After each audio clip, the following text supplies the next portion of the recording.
कार्यकर्त्यांना विनंती आहे, सगळ्यांनी शांतता राखा. साहेबांची पत्रकार परिषद आणि नंतर तुम्हाला सगळ्यांना भेटते.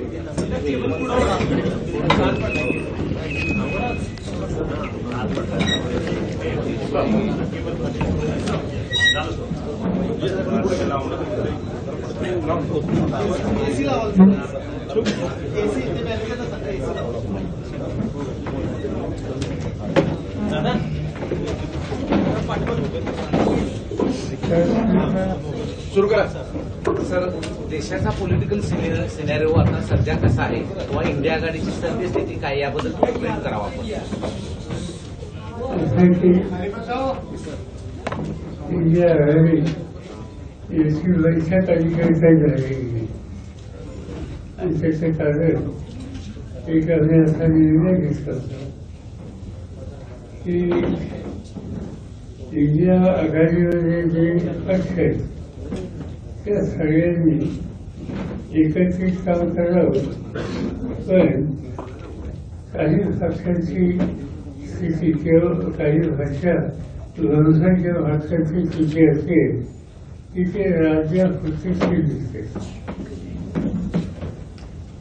राज्यापुरते सिरीज दिसते तिथे त्या राज्याचे आघाडीचे जे घटक पक्ष आहेत त्यांनी एकत्र बसावं आणि ती प्रक्रिया चालू आहे.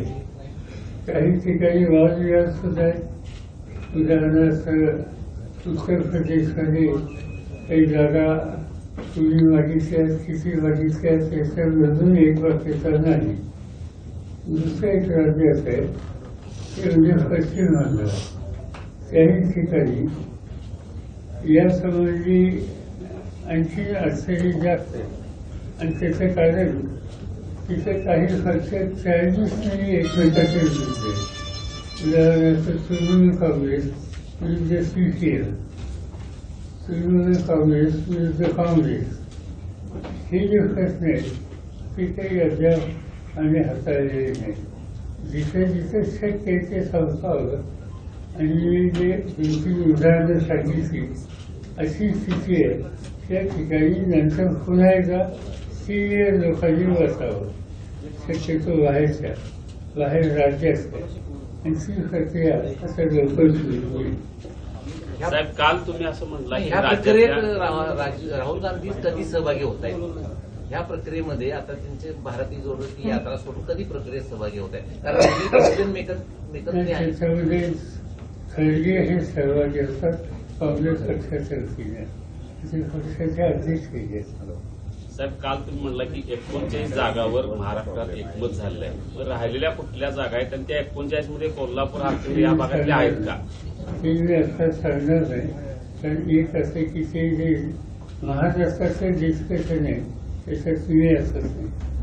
त्याची जी कमिटी आहे त्याच्यामध्ये आमच्याकडनं जयंत पाटील आहे, त्याच्यानंतर काँग्रेस पक्षाचे अध्यक्ष नाना पटोलेंचे चेहरे शिवसेनेच्या वतीने संजय राऊत हे लोक ते बसतात आणि त्यांनीच मला सांगितलं की इतक्या जागेवर साधारणतः आमच्या अध्यक्षांनी की काही जागेच्या संबंधित आमच्या इथे जे असेसमेंट आहे त्यामध्ये अंतर मग यासाठी उद्या बसणार. एमएसपीच्या प्रश्नावर उत्तर भारत पुन्हा अस्वस्थ होतोय. तर एमएसपीच्या प्रश्नावर उत्तर भारत शेतकरी पुन्हा आंदोलन करतायत. हा विषय मग स्वाभिमानी आणि वंचितचा काय निर्णय झालाय का या संदर्भातला? बाळासाहेब आंबेडकर यांच्याबरोबर चर्चा आमच्या सरकारांच्या झाल्या.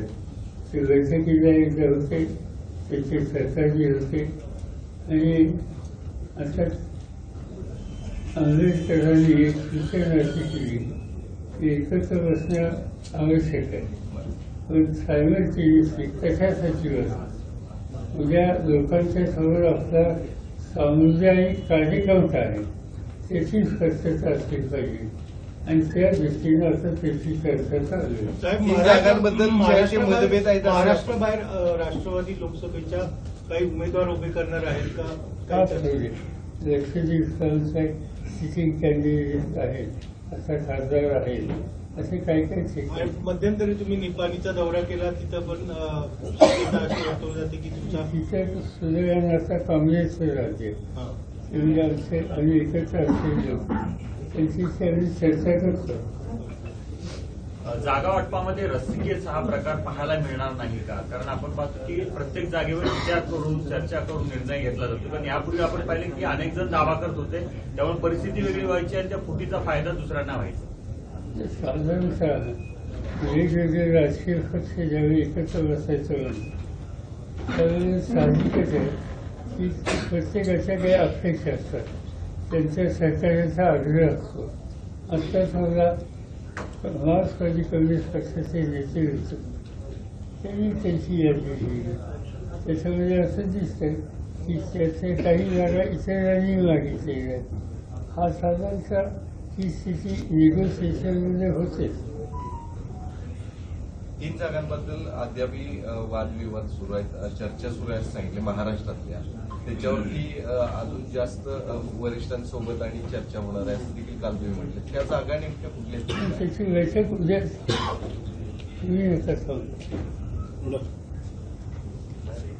काही चिंता करू नका माझी, हे लोक काय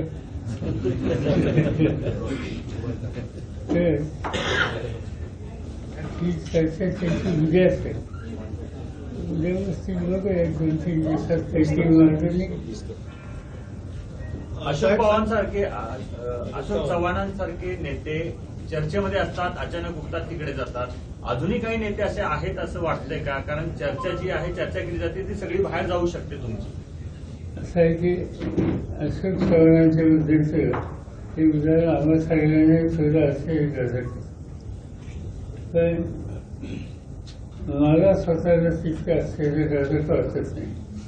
आणि त्याचं कारण भाजपने एक गेल्या 10 वर्षाचा परफॉर्मन्स आणि विरोधकांच्या बद्दलची त्याची मतं त्याचा एक व्हाईट पेपर काढला आणि त्याच्यामध्ये आदर्श सोसायटी आणि अशोक चव्हाण यांचा उल्लेख, एक उल्लेख त्या ठिकाणी झाल्याच्या नंतर साधारणतः आम्हाला असं वाटायला लागलं की कदाचित ही एक प्रकारची धमकावणी असण्याची शक्यता आहे. आणि ती धमकावणी असतील तर त्याचे परिणाम काय होतील ते परिणाम झाले. साहेब, याला एक जोडून प्रश्न विचार, महाविकास आघाडीमध्ये काही संभ्रमावस्था निर्माण व्हावी म्हणून काही बातम्या मुद्दाम हे केल्या जातात, विरोधाला पेरल्या जातात. अशोक चव्हाण ज्यावेळी गेले तिकडे भाजपमध्ये, त्यावेळी 1-2 दिवस बातमी येऊन गेली की आता राष्ट्रवादी काँग्रेसमध्ये विलीन होणार किंवा तुमची एकी होणार, अशा काही 2-3 दिवस फक्त बातम्या येऊन गेल्या. असं की काँग्रेस आणि आम्ही आज एकत्रच काम करतो. काँग्रेस आणि उद्धव ठाकरे त्याच्यामध्ये काही आमच्यात वेगळेपणा आता नाही. आणि त्यामुळे साहजिकच अनेक वेळेला आम्ही एकत्र बसतो, चर्चा करतो. याचा अर्थ विलीनीकरण होण्याची आवश्यकता नाही. काल सुप्रीम कोर्टाने चंदीगडच्या मेयरच्या इलेक्शन बद्दल जे घड्याळाचे काटे एकंदरीत मागे फिरवलेले आहेत, तर एकंदरीत अशा वातावरणामध्ये म्हणजे आपली प्रतिक्रिया काय आहे त्याच्यावर? असं आहे की हे जे चंदीगडचं उदाहरण आहे, चंदीगडला झाले काय, आज ते काही लोक निवडून आले, भाजपचे काही लोक निवडून आले, काँग्रेसचे काही लोक निवडून आले. त्याचे एकाला कुठलं स्पष्ट बघत नसतं. इथं जे राज्य निवडणूक आयोगाच्या वतीनं ज्यांच्या जबाबदारी सोपवली की इलेक्शन कंडक्ट करायची, त्यांनी आजच्या लोकांचे, काँग्रेसच्या लोकांचे आज मतं त्यांनी दिलेली आहे की वाद ठरवली. आणि वाद सगळ्यांच्या समोर मतपत्रिकेचं ते मत काढलं आणि त्याच्यावर फुली मारली. आणि बरंच वाद केला. आता हे 100% एकादिशी होतं. शेवटी आम्ही लोकांनी सांगितलं आपण कोर्टात गेले आणि कोर्टाने अत्यंत गंभीर भाषेत त्या यंत्रणेला ताशेरे मारले. ही सगळी मतं ग्राह्य धरली आणि ग्राह्य धरून काल आजचा महापौर हा झाला. सत्तेचा गैरवापर कसा करतात याचं उत्तम उदाहरण हे चंदीगडचं होतं. आणि कोर्टाने त्या संबंधीची आपली तीव्र मतं मांडलेली आहेत. त्याच्यातून एक गोष्ट स्पष्ट होते, आजचे राज्यकर्ते कोणत्याही मार्गाने अपोजिशनला तसं बाजूला करता येईल हे प्रयत्न करतात. आगामी निवडणुकामध्ये सुद्धा अशा पद्धतीनं दुरुपयोग होऊ शकतो असा संशय वाटत नाही का आपल्याला? संशय नाही. आमचे आमदार राष्ट्रवादी त्याचा अध्यक्ष मी आहे. त्या संबंधीचा निकाल असाच घेतला. मागणी काय केली, निकाल काय घेतला? पक्षाचं स्थापना मी केली आणि तो पक्ष आमच्या हातात काढून दुसऱ्यांना दिला. याच्याबरोबर त्याची चिन्ह आमच्या घड्याळ होतं, ते आमचं चिन्ह काढून दुसऱ्यांच्या हातावर दिलं. आणि त्याच्यात आम्ही कोर्टात गेल्याच्या नंतर का निर्णय आला की हा आम्हाला पक्ष म्हणून चालवायचा अधिकार आहे.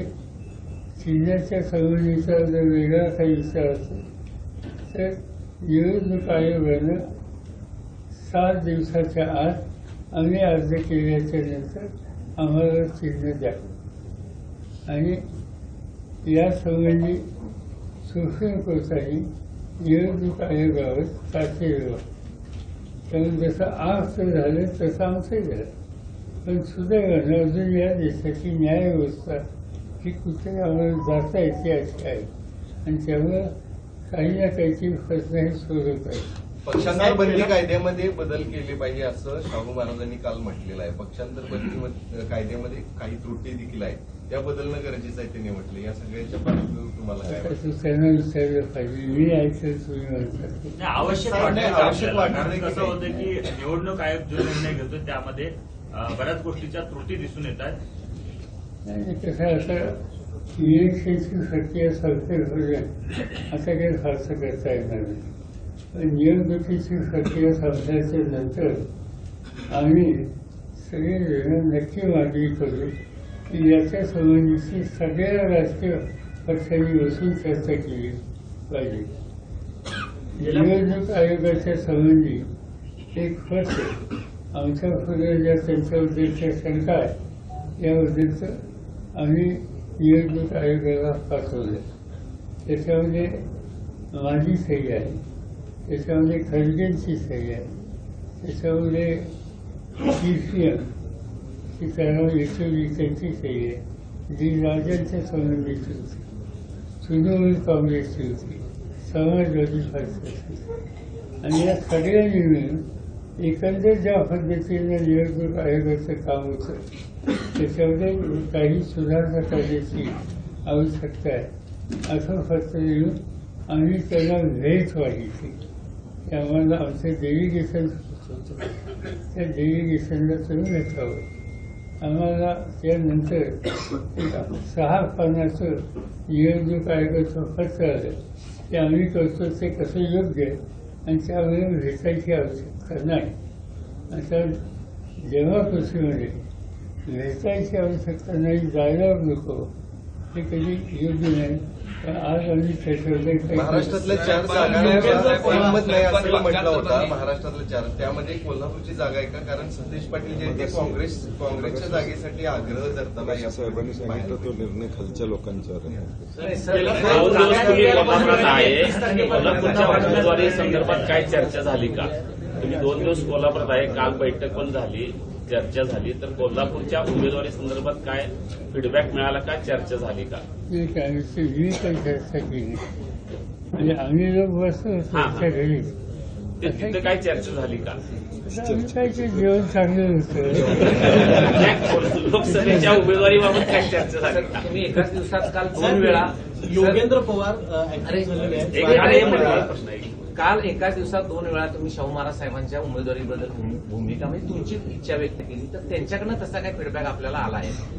असं एका वर्षांपासून मी आज वाचते मी काही म्हणलं असं आहे,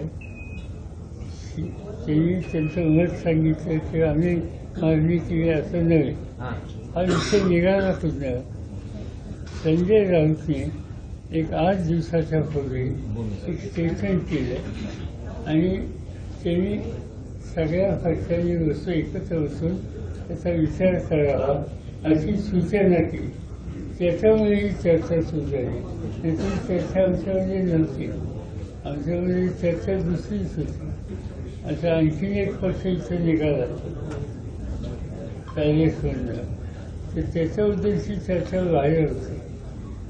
गेल्या 5 वर्षातल्या राजकीय स्थित्यंतराचा विचार करता केंद्रात सत्ता कायम ठेवायची आणि राज्यात केंद्रीय तपास यंत्रणाचं आणि फोडाफोडीचं राजकारण करून राज्यात सत्ता कशीही मिळवायची असा एक आत्मविश्वास भाजपला आला असं वाटतं. हे त्यांचा हा धोरणात्मक कार्यक्रम आहे आणि विशेषतः मोदी साहेबांचा न बोलता हा कार्यक्रम आहे.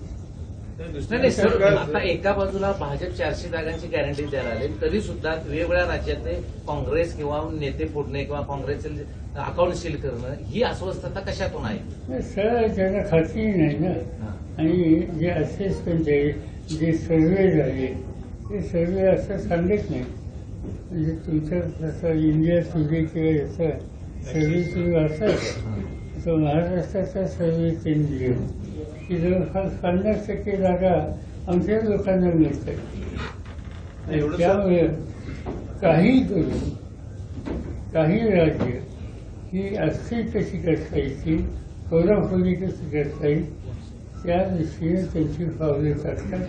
त्यासाठी ईडीचा वापर, त्यासाठी सीबीआयचा वापर, अन्य प्रकारच्या चौकशाच्या यंत्रणा, त्या सगळ्याचा वापर ही गोष्टी करतात.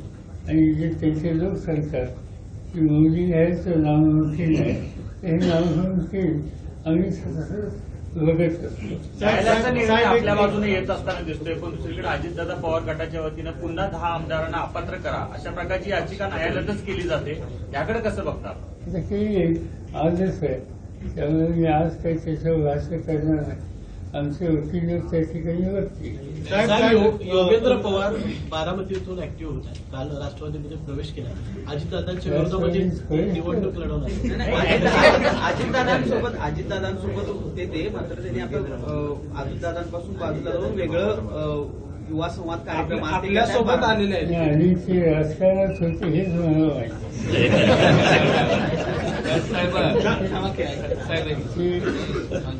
व्यावसायिक आहे, त्यांचा स्वतःचा मोठा व्यवसायांची करतात. अजितदादांच्या पक्षात धाकटे भाऊ जे आहेत त्यांचे त्याचं श्रीनिवास, त्याचे अमेरिकेतून शिकून आलेले आणि राजकारणात आले तर स्वागत होईल का? कुणी एखादी भूमिका घेतली तर त्या भूमिकेच्या संबंधी वेगळं व्यक्त करायचं कारण काय? कुठेही त्याला काम करायची इच्छा असेल तर अधिकार आहे. 272ची मॅजिक फिगर भाजपला मिळू न देण्यासाठी काँग्रेसचा आलेख वाढला पाहिजे किंवा काँग्रेसचा परफॉर्मन्स वाढला पाहिजे असं तज्ज्ञांचं मत आहे. आणि आता जी राहुल गांधींची भारत जोडो न्याय यात्रा सुरू आहे त्याचा कुठं इम्पॅक्ट पडेल असं तुम्हाला वाटतंय का? तुमचं असेसमेंट काय आहे? असं आहे की राहुल गांधींची जी खरी यात्रा आहे ती 2 भागात झाली. एक पहिला टप्पा होऊन गेला आणि आता दुसरा टप्पा. पहिल्या टप्प्यानंतर कर्नाटकाची निवडणूक झाली. कर्नाटकामध्ये भाजपचं राज्य, तिथं आज काँग्रेस सत्तेवर. याचा अर्थ त्यांचा दौरा जो आहे, यात्रा जो आहे, त्याचा परिणाम काहीतरी होतोय असं दिसतंय. साहेब, कांदा निर्यात बंदी जी आहे 31 मार्चपर्यंत वाढवलेली आहे, याकडे कसं बघता? कांदा निर्यात बंदी वाढवलेली आहे. त्याच्या प्रत्येक गोष्टीच्या बद्दल सरकारचे निर्णय अत्यंत चुकीचे. एक तर कांदा निर्यातीला बंधन घालायचं काही कारण नव्हतं. काही त्याच्यावर काही फार लिहिलं असं नाही. मला आठवतंय मी शेती मंत्री असताना कांद्याचे भाव आले आणि भाजपचे लोक सभागृहामध्ये गळ्यात कांद्याचा माळा घालून आला आणि दंगा केला. स्पीकरने मला आदेश दिला की तुम्ही स्पष्टीकरण. मी सांगितलं की हा झेडा शेतकऱ्यातून ठीक आहे, कांदावाला तुम्ही फार मोठा बघायचा नसतो, तरी यायचे त्याला 2 पैसे मिळाले तर त्यासाठी एवढा दंगा करायचं कारण नाही. आणि तुम्ही घरात कांद्याचा माळा घाला नंतर कांद्याचा माळा घाला. मी या कांदा उत्पादकांना मदत करणार आणि त्यामध्ये बंदी मी अजिबात घालणार नाही बोललो नाही. तसे की काही गोष्टीच्या बद्दल सरकारने संवेदनशील भूमिका घेतली आहे. तर कोल्हापूर जिल्हा हा साखर ऊस उत्पादन करणारा शिकवणारा जिल्हा. प्रधानमंत्र्यांनी जाहीर केलं की तुम्ही साखर जशी करता तसे इथेनॉल करा. अनेकांनी इथेनॉलचे प्लॅन टाकले. आता दुसरी अर्ज अशी काढली की डायरेक्ट तुम्ही इथेनॉल करायचं नाही. प्रश्न असा कारखाने उभे झाले आणि त्याचा कच्चा माल ऊस त्याच्यापासून काही कारखानदारी नवीन स्पर्धक सरकारने सांगितलं म्हणून काढू इच्छितो त्याच्यावर आता बंदी आली. कारखाना टाकायला 100 कोटीचं कर्ज घेतलं, त्याचं काय करायचं. तसंच हा कांद्याच्या निर्यातीचं. कांद्याच्या निर्यातीला विशेषतः मुख्य मार्केट हे बांगलादेश आहे आणि लोकांनी करार केली आणि करार केल्याच्या नंतर आता सरकारने बंदी घातली, नंतर उठवली. परत काल जाहीर केलं की 187 पर्यंत आहे. हा जो धर्सवतपणा आहे तो धर्सवतपणा शेती अर्थव्यवस्थेला अत्यंत घातक आहे. माझं स्वतःचं एक उदाहरण सांगतो. मी श्रीलंकेला गेलो, शेती मंत्री होतो देशात, आणि तिथे गेल्याच्या नंतर आपल्याकडे तांदूळ जास्त होता तर तो तांदूळ घ्यावा म्हणून तिथे राष्ट्रपती राजपक्षे त्यांचं नाव. राजपक्षांच्या माझ्या बैठकीमध्ये मी त्यांनी सांगितलं की आम्ही तुम्हाला तांदूळाचा पुरवठा करू इच्छितो. त्यांची गरज होती. त्यांनी मला फळाची सांगितलं की आम्ही तुमचा माल घेत नाही. म्हणजे का काही क्वालिटीचा प्रश्न आहे का. त्यांनी असं उत्तर दिलं तुमची क्वालिटी उत्तम आहे, पण तुमच्याशी करार गेल्याच्या नंतर तुमच्या देशात त्या मालाच्या किमती वाढल्या की तुम्ही लगेच बंदी घाला आणि त्याचा परिणाम आमच्या लोकांना आम्ही इथं माल घेणार होतो आणि तुमची गरज वाढवणार होतो. हे जे आम्ही आश्वासन दिले ते आम्ही पार पाडू शकत नाही. तुमच्या धोरणात ज्यावेळी कन्सिस्टन्सी त्यावेळी आम्ही चर्चा करू.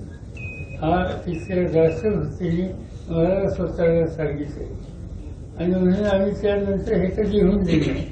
पण हल्लीचं सरकार हे दर 15 दिवसाला निर्णय बदलतं आणि त्याचा परिणाम विशेषतः शेतकऱ्यांचं अतिशय वाईट होतं. एमएसपी संदर्भात केंद्रानं जो प्रस्ताव ठेवला होता की काही अन्नधान्य असतील त्यांना 5 वर्ष आम्ही खरेदी करू असे गॅरंटी दिली होती, परंतु तो प्रस्ताव मान्य झाला नसल्यामुळे आज पुन्हा एकदा शेतकरी दिल्लीकडे जाण्याच्या तयारीत आहे. मी जे सांगितले कारण त्यामुळे पंजाब, हरियाणा, वेस्टर्न युपी इथे शेतकरी अतिशय अस्वस्थ आहे.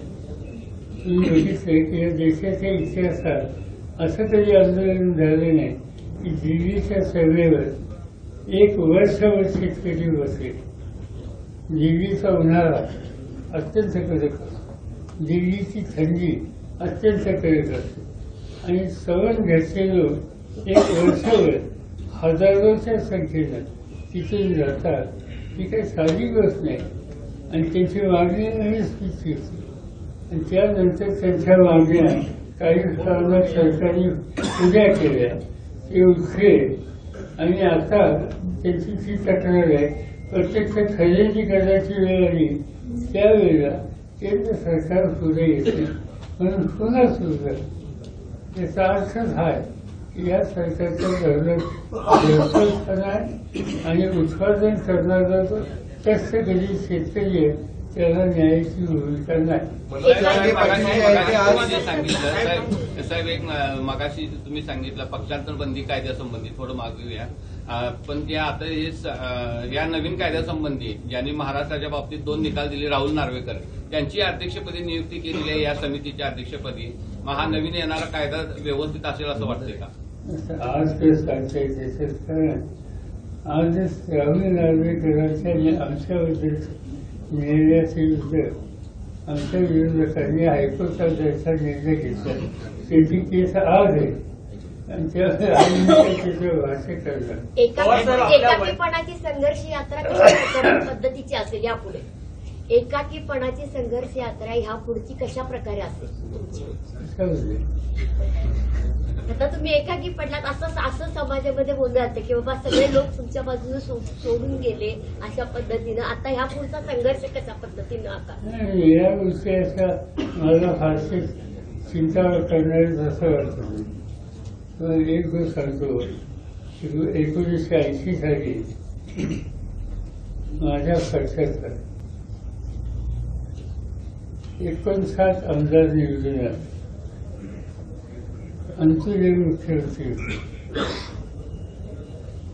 आणि निवडणूक झाल्याच्या नंतर मी सुट्टीवर परदेशाला गेलो. 10 दिवसांनी परत झालो. 59 आमदारांच्या पैकी 6 सोडून सगळे गेले. म्हणजे 3 महिन्यात मी विरोधी पक्ष नेता होतो. तरी विरोधी पक्ष नेतृत्व केलं आणि मी 5 लोकांचा नेता. त्यावेळी मी ठरवलं काय करायचं, काम केलं आणि त्यानंतर जी निवडणूक 5 वर्षांनी झाली त्या 6 सोडून जे आमदार गेले होते त्यातले 95% आमदार पराभूत झाले आणि आमचे लोक निवडले. इतिहासाची पुनरावृत्ती होणार आहे का? इतिहासाची पुनरावृत्ती परत होणार आहे का? नेहमीच होईल. पवारसाहेब आपल्या वयाबद्दल बोललं जातं, वयाबद्दल भाषणामध्ये उल्लेख केला जातो. आगामी लोकसभेच्या पार्श्वभूमीवर पवारसाहेबांचा महाराष्ट्रातला दौरा कसा असणार? तुम्ही सगळं प्लॅनिंग केलं असेल, कारण पवारसाहेबांचा झंझावात सर्वांनाच नाही. आमच्या तिघांची जी आघाडी आहे आणि त्याच्यात गावी शेकापक्ष आहे, CPI त्यांना आम्हाला घ्यायचं बरोबर. या सगळ्यांचं एकत्रित असून जो कार्यक्रम केले तर कार्यक्रमाप्रमाणे जरुरी होती. आणि माझा प्रयत्न असा आहे की देशात राज्याच्या सगळ्या भागात शक्यतो चक्कर टाकायची. परवा अमित शहानी भाषणात टीका केली की सोनिया गांधींना त्यांच्या मुलाला PM बनवायचं आहे, शरद पवार साहेबांना त्यांच्या मुलीला CM बनवायचं. तसंच आम्ही वेळी असलेल्या ती विधानसभेने नाही ती लोकसभेने त्यांना माहिती करायला पाहिजे. पण ते एक अशा प्रकारे नॅरेटिव्ह सेट करतायत की यांच्या पुढच्या पिढींची काळजी आहे फक्त, यांना बाकी लोकांची काळजी नाही अशी त्यांचं कदाचित म्हणणं असेल. त्यांची होती यादी दिसू की त्यांच्या पक्षामध्ये एका कुटुंबाचे 2 लोक कसे आहेत किती त्याचा काय निर्णय घेतला. मनोज जरांगे पाटील जे ते आज पुन्हा एकदा आपली भूमिका मांडणार आहेत. आंदोलनाची पुढची दिशा देखील ते ठरवणार आहे. खरं तर जे आम्हाला आरक्षण दिले ते मान्य नाही आणि ते टिकणार देखील नाही अशी देखील त्यांची एक भूमिका आहे. काय या संदर्भात माहिती नाही, पण साधारणतः कायदेशीर सल्ला यावरती जे देतात त्यांच्या मनात शंका आहे, माझ्या मनात शंका आहे. ते हा प्रश्न सुचण्याचा मला आनंद आहे. पण जे काल विधेयक पास केलं एक्झॅक्टली असंच विधेयक 2018 हे 14 आणि 18 14 2014 नाही केलेलं होतं ते हायकोर्टातच विधेयक. त्यानंतर देवेंद्र फडणवीस आल्यावर त्यांनी हा बिल धरून बिल मांडले. ते हायकोर्टात मंजूर झालं, सुप्रीम कोर्टात नामंजूर झालं आणि आज एक्झॅक्टली तेच बिल या ठिकाणी मांडून काल पास केले. आता या सगळ्या मंडळींनी विरोध केला नाही. त्याचं कारण आहे की जरी काही प्रश्न असेल तर या निमित्तानं हा प्रश्न सुटत असेल तर विरोधासाठी विरोध नको ही भूमिका आमच्या सगळ्या विरोधी नेत्यांनी घेतली आणि अनेक कोर्टांनी हा निर्णय घेतला. तरी कदाचित तुम्ही बघत असाल एक वाफत नावाचे घटनेचे जाणकार आहे. त्यांचंही स्टेटमेंट काय होतं की हे तिकडं शक्य दिसत नाही. बघूया आता काय होतं. साहेब, बारामती लोकसभा मतदारसंघात संभाव्य सुप्रिया सुळे विरोधात सुनेत्रा पवार अशी एक लढत होणार आहे. पहिल्यांदाच आपल्या पवार घराण्यात 2 सदस्य एकमेकांविरोधात लढणार आहेत. अजून तर मला माहिती नाही, कारण ही जे आमचे विरोधक आहेत त्यांनी उमेदवाराचं नाव डिक्लेअर केलेलं नाही. साहेब, हा प्रश्न मराठा आरक्षणाचा प्रश्न सुटला तर मला आनंद होईल असं म्हटलं. मात्र आता अनेकांनी शंका उपस्थित केलेली आहे की हे आरक्षण पुन्हा टिकणार नाही. आपलं सरकारला या संदर्भातले काय नेमके पर्याय असू शकतात की हे टिकलं पाहिजे? सांगता येणार नाही एकदम.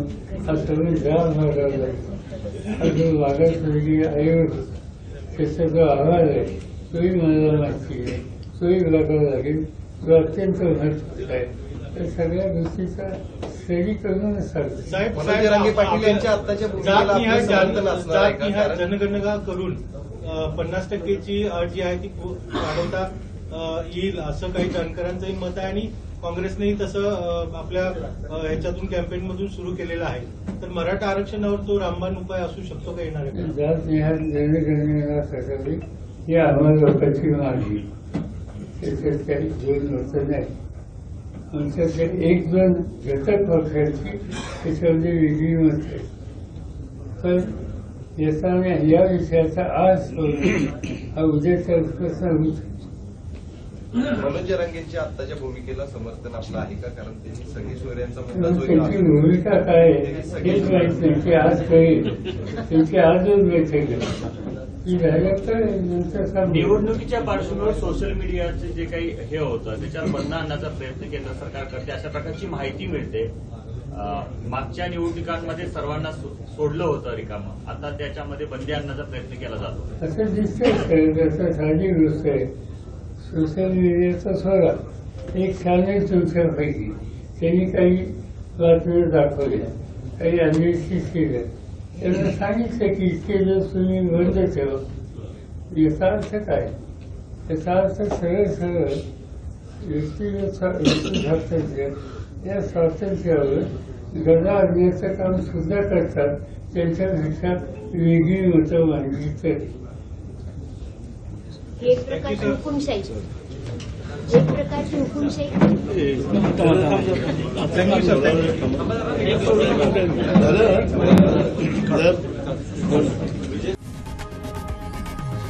लोकशाही मराठी ऐका, पहा, जागरूक रहा.